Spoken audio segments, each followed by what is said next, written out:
Hello students.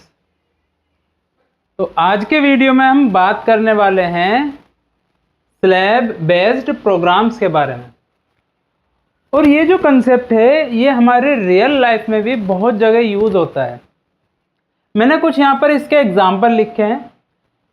तो जो slab based programme है बेसिकली इससे हम इलेक्ट्रिसिटी बिल जनरेट करते हैं, इनकम टैक्स भी इसी के अकॉर्डिंग कैलकुलेट होता है, वाटर बिल भी, और कुरियर चार्ज जो हमारे होते हैं वो भी, और पार्किंग फीस।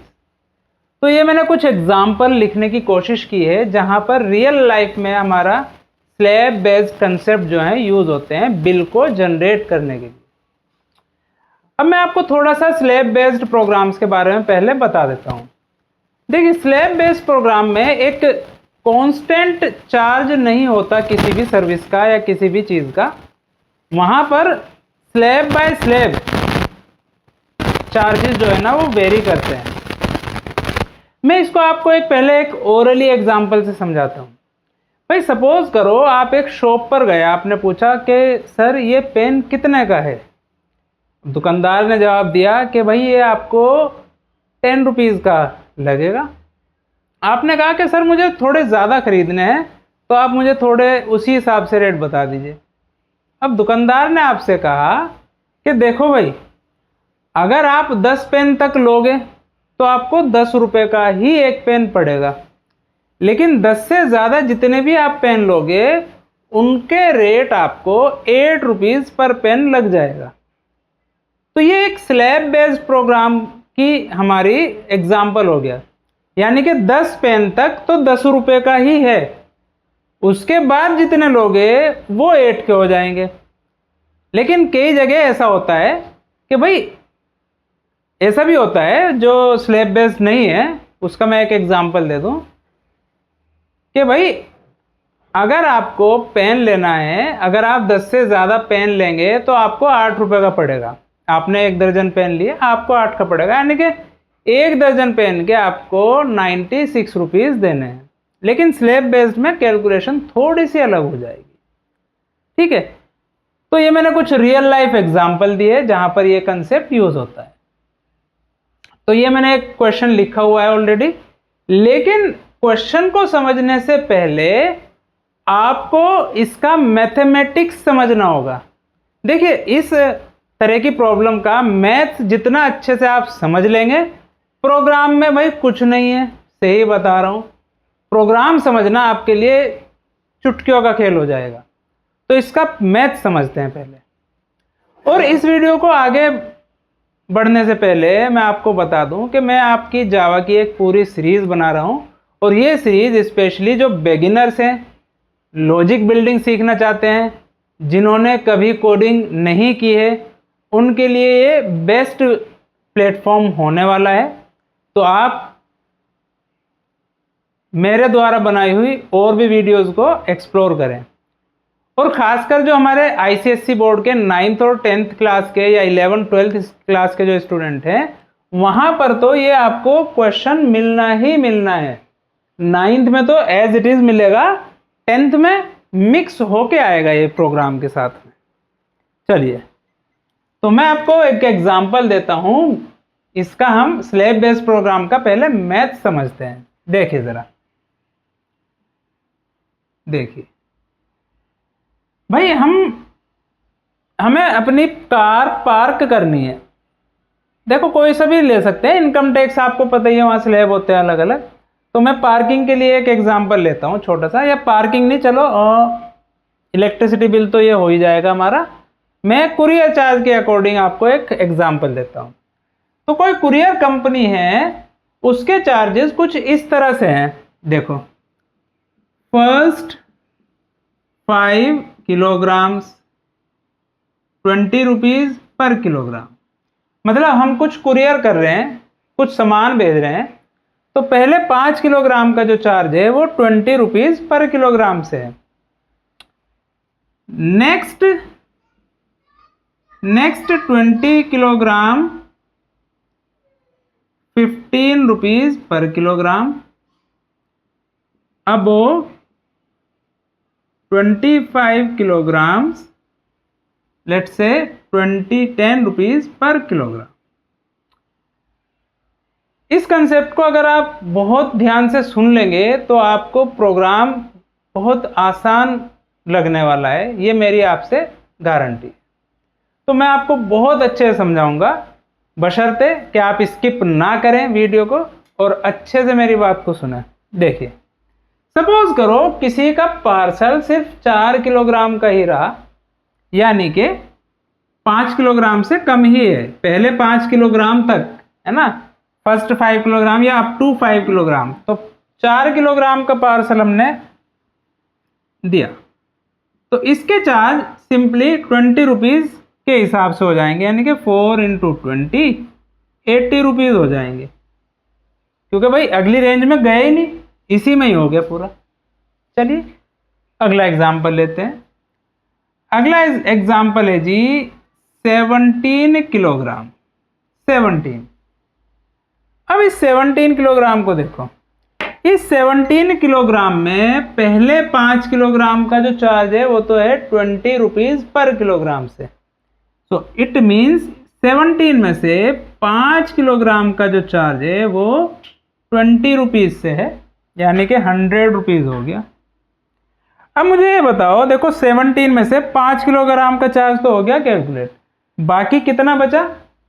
टोटल में से 5 माइनस कर दो, तो 12 किलोग्राम और बचा जिसका हमें चार्ज लेना है। तो जो 12 किलोग्राम है, अब वो देखो, आप इसे 12 किलोग्राम को देखो, पहले ये समझो नेक्स्ट 20 का मतलब है 5 किलोग्राम के बाद के 20 किलोग्राम, 5 से आगे वाले 5 के बाद। अब यहां पर हमारा 12 किलोग्राम बचा हुआ है, तो 12 को जो है हम 20 से मल्टीप्लाई, 15 से मल्टीप्लाई करेंगे। जो 12 है ना वो 20 से कम है, यानी कि इस वाले स्लैब में ये पूरा हमारा आ जाएगा। तो ये जो 12 किलोग्राम है इसका चार्ज हमें 15 रुपीज़ पर किलोग्राम से देना होगा। तो 12 इंटू 15 कितना हो गया भाई? ये हो गया आपका 180। तो 17 किलोग्राम का जो पार्सल है उसका चार्ज होगा 280 kilogram, 280 rupees, not kilogram, sorry, 280 rupees. चलिए, तो ये एक और एग्जांपल हो गया। चलिए अब मैं एक और एग्जांपल ले लेता हूँ। सपोज 40 किलोग्राम का पार्सल है हमारा, 40 किलोग्राम, 40। तो इस 40 किलोग्राम में से पहले 5 किलोग्राम तो 20 रेट लगेगा उसका, तो यानी कि पहले 5 किलोग्राम का चार्ज हो गया 100 रुपीज़। ठीक है, अब यहां पर मेरा 35 बचा है, 35 किलोग्राम अभी बचा है। तो 5 किलोग्राम के बाद के 20 किलोग्राम, अब यहां मेरा 35 बचा है, यहां 20 है, तो यानी कि 35 में से 20 का स्लैब अलग निकाल दो, यानी कि 20 जो है ना, 20 किलोग्राम का 15 रुपए के हिसाब से चार्ज आएगा। कितना हो गया जी? 300। अभी भी हमारा देखो ये 5 किलोग्राम का चार्ज हुआ और ये 20 का हुआ, तो ये टोटल 25 किलोग्राम का चार्ज तो हो गया है। अभी भी हमारा कितने किलोग्राम बचा है? हमारा बचा है जी 15 किलोग्राम। भाई 25 किलोग्राम हो गया है, टोटल है 40, तो अभी भी 15 किलोग्राम बचा है। तो यहाँ देखिए ज़रा, अबाउट 25 किलोग्राम्स, यानी कि देखो 5 और 20, 25 हो गए। 25 से ऊपर जितने भी किलोग्राम होगा आगे का, उसका चार्ज 10 रुपीज़ रहने वाला है, यानी कि आगे कोई रिडक्शन नहीं है चार्ज में, इतना ही रहने वाला है। तो ये हमारा 15 हो गया जी। 15 किलोग्राम के जो चार्ज हैं वो लेंगे 10 रुपीज़ पर किलोग्राम से, सो इंटू 10, तो हमारा 150 ये आ गया। तो कहने का मतलब है 40 किलोग्राम का जो चार्ज है वो है हमारा 100, 300, 400 प्लस 150, 550 रुपीज़।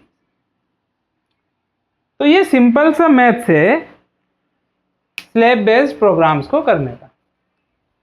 अब हम इसी पर बेस्ड एक प्रोग्राम बनाएंगे। आगे बढ़ने से पहले मैं बता दूं कि अगर आपको ये थोड़ा सा भी ऐसा लग रहा है कि भाई ये मेरे समझ में नहीं आया है, तो वीडियो को एक बार थोड़ा सा पीछे कीजिए और कंसेप्ट को एक बार फिर से देख लीजिए, बहुत अच्छा रहेगा आपके लिए। फिर ये समझना कोई बहुत बड़ी बात नहीं रह जाएगी। चलिए, तो इसका पूरा क्वेश्चन ये रहा आपकी स्क्रीन पर, आप इसे ज़रा देखिए और इसे आप नोट कर लीजिए अपनी नोटबुक के अंदर। नोटबुक के वैसे मेन तो हमारा यही है, बाकी तो आप इसे नोट कर लो। मेन फिगर्स मैंने बोर्ड पे लिख रखी है, बाकी तो क्वेश्चन बनाने वाली बातें हैं और कुछ नहीं। नेम इनपुट कराओ, ये इनपुट कराओ, वो इनपुट कराओ, ये चीज़ प्रिंट करा दो, है ना। मेन चीज़ आपकी यहाँ पर लिखी हुई है। आई होप आपने नोट कर लिया होगा। चलिए, अब इसको हम स्टेप बाय स्टेप सोल्व करते हैं। चलिए, अब आ जाओ ज़रा, यहाँ आ जाइए।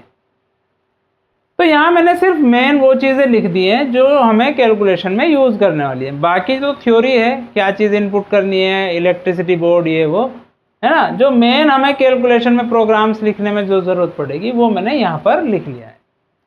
अब सबसे पहले आप क्या करोगे, total number of units input करा लोगे। सपोज करो आपने total number of units n के अंदर इनपुट करा ली। टोटल नंबर ऑफ यूनिट्स आपने कहाँ ले ली, n के अंदर। और एक वेरिएबल ले लूंगा मैं, इंट अमाउंट AMT, इसमें मैंने डाल दिया 0। यानी कि जो अमाउंट वेरिएबल है इसके अंदर मैं अमाउंट कैलकुलेट करने वाला हूँ।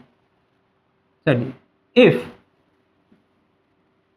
टोटल नंबर ऑफ यूनिट्स हमने लिया है n के अंदर, ठीक। आई होप इनपुट कराने का कोड आप लोग लिख लेंगे।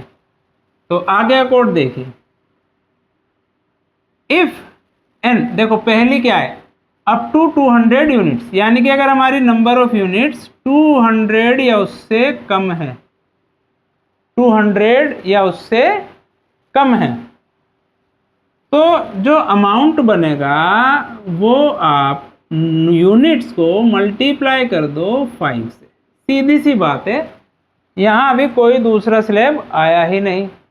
भाई सपोज करो आपने 100 यूनिट कंज्यूम की, 5 रुपये पर यूनिट चार्ज है, तो 5 इंटू 100 हो जाएगा 500, यानी कि नंबर ऑफ यूनिट्स को 5 से मल्टीप्लाई कर दो। दैट्स इट, सिंपल, बहुत सिंपल मैथ्स है। एल्स इफ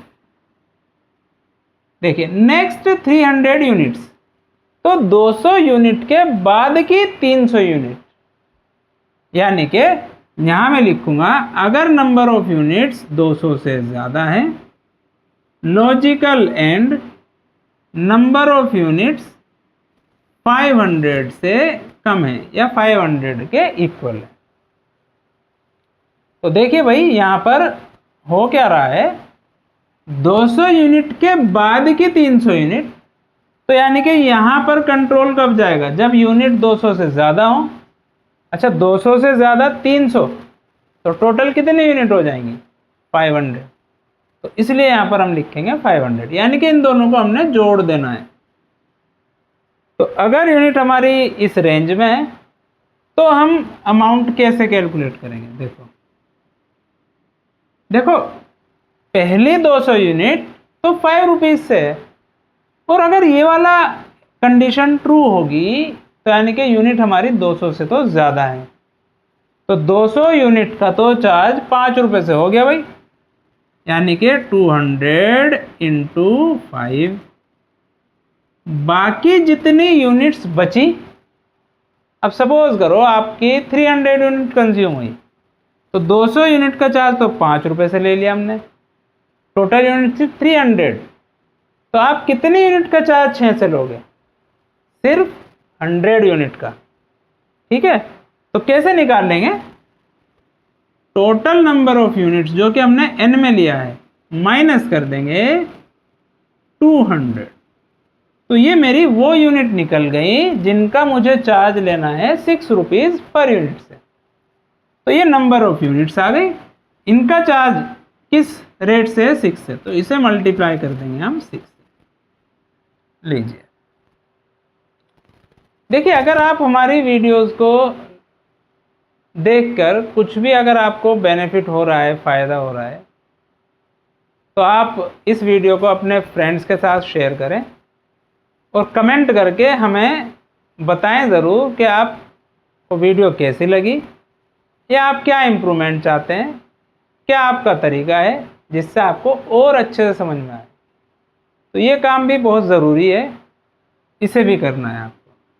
चलिए जी, अगर यूनिट आगे चलते हैं, क्या है जी, नेक्स्ट 500 यूनिट्स। नेक्स्ट 500 यानी कि देखो 500 तो ये हो गई, इनके बाद की 500 unit, it means number of unit 500 से ज़्यादा है एंड ये कंसेप्ट पूरा होने के बाद मैं आपको ये भी समझाऊंगा कि ये जो हमारी कंडीशन है ना, इसको मैं थोड़ा सा छोटा करके लिख सकता हूँ। तो उसके लिए आप पहले कंसेप्ट समझ लो, फिर मैं ये कंसेप्ट समझाऊंगा कि मैं यहाँ से एक कंडीशन हटा सकता हूँ। चलिए देखते हैं।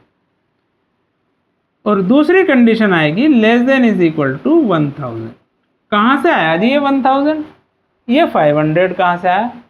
देखो, अगर तुम ये दोनों ऊपर वाली यूनिट्स जोड़ दो तो ये कितनी बनेगी? 500। यानी कि अगर 500 यूनिट से ज़्यादा है, 500 यूनिट से ज़्यादा है और 1000 यूनिट या उससे कम है। 1000 कहाँ से आया? देखो 500 ये हो गई और 500 यूनिट, तो 500 यूनिट के बाद की अगली 500 यूनिट, तो 1000 यहाँ से आया। तो इसको हम कैसे कैलकुलेट करेंगे?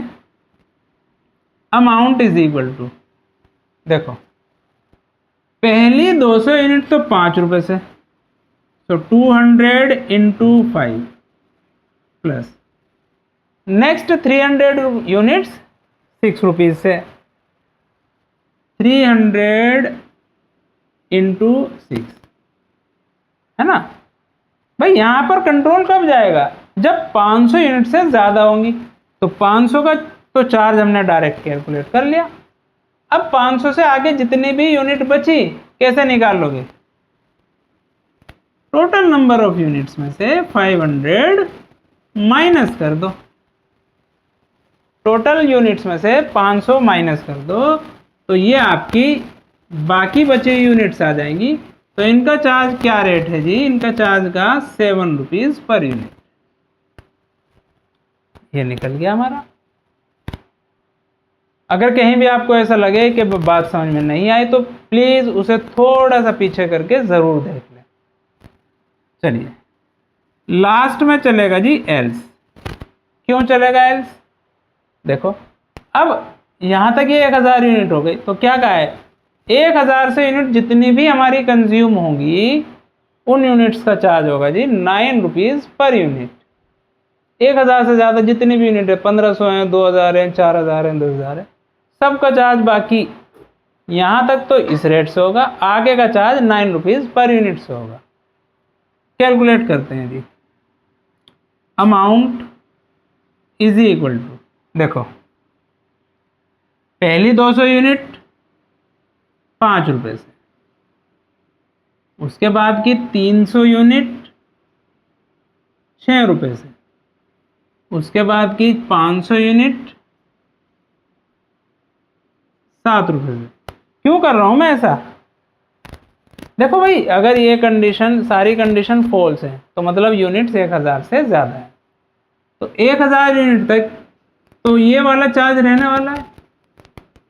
अब 1000 के बाद जितने यूनिट हैं प्लस कैसे निकाल लोगे जी?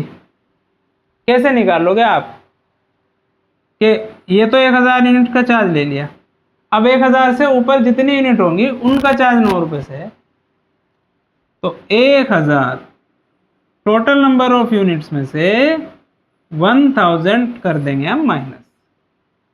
तो ये मेरी 1000 से ऊपर जितनी भी यूनिट बनी थी उनका वैल्यू आ गया। अब इसको मैं मल्टीप्लाई कर दूंगा किससे? 9 से। लीजिए, तो ये हमारा मेन कंसेप्ट हो गया जी बिल कैलकुलेशन का। अब इसके बाद आपको बिल कहा है, बिल प्रिंट करा दो, जो भी कहा है वो प्रिंट करा दो।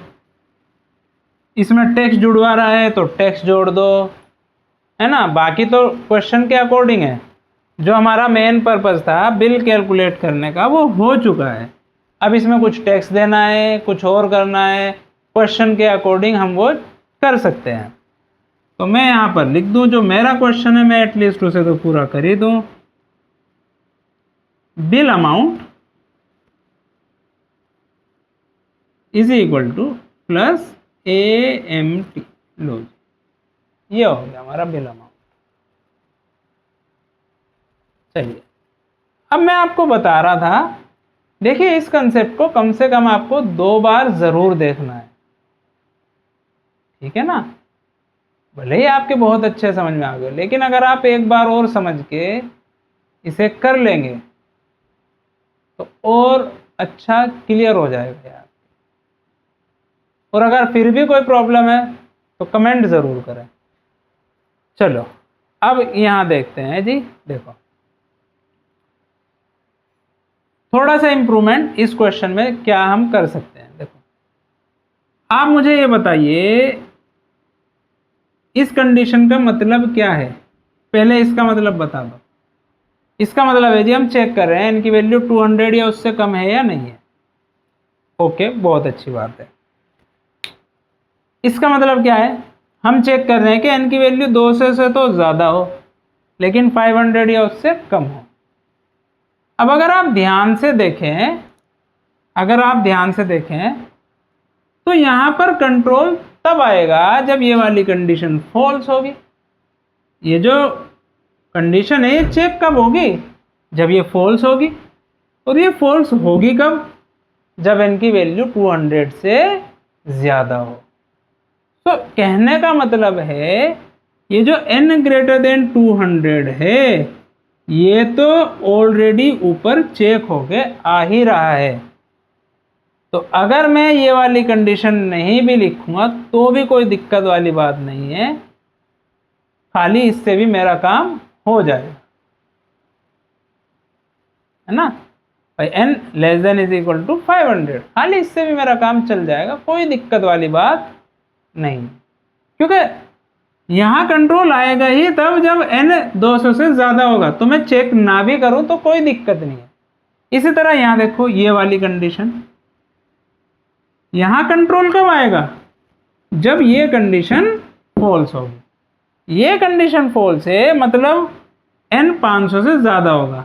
बिना चेक किए ही यहाँ कंट्रोल आएगा ही तब जब n की वैल्यू 500 से ज़्यादा होगी। तो अगर मैं इस चीज़ को हटा दूं तो कोई दिक्कत वाली बात नहीं है। तो ये इम्प्रूवमेंट हम यहाँ पर कर सकते हैं। तो वीडियो थोड़ा लेंदी हो गया बट काम बहुत आएगा ये वीडियो, खासकर अगर आप ICSE बोर्ड के स्टूडेंट हैं तो। चलिए मिलते हैं नेक्स्ट वीडियो में किसी दूसरे कंसेप्ट के साथ।